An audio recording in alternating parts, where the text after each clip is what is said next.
this hour, we will have an extended conversation with Nathan J. Robinson, editor-in-chief of Current Affairs magazine, which will include, among other topics, the nature of time and how we can, if we can, feel really connected to people who lived in eras before our own. Our conversation, I've asked Nathan to come back on because of a piece I read by him about that, and I think about that a lot. I think about what it must have been like to live the human experience of living in another era. And I also think about the heroes of the past, the people who had visionary ideas, the people who fought for them, even if they didn't succeed, the people who laid the foundation for changes that would come perhaps many, many years after they lived and died. And one of the things I want to do on this show is start talking more about the historical figures who, in a way, can be an inspiration to us today. And among them, I think, for example, of the Levelers.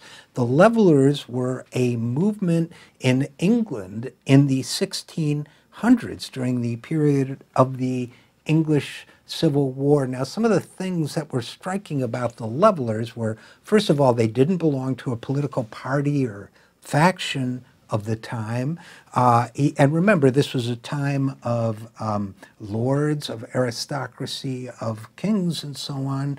There was no democracy in the modern sense there, but they, the Levelers, elected their own leaders. They wrote their own statements. They had their own offices, which tended to be in inns or taverns that were politically sympathetic to their cause. Like the Occupy Wall Street movement, the Levelers didn't concentrate on promoting specific policies so much as promoting broader ideals of democracy, of equality, of self-governance, of extending the vote to everyone. Their manifesto, Agreement of the People, demanded a fully representative and democratically elected parliament. It promoted religious tolerance at a time when religions were being persecuted by religionists of other faiths. It demanded that the laws be applied equally to everyday people, if you will,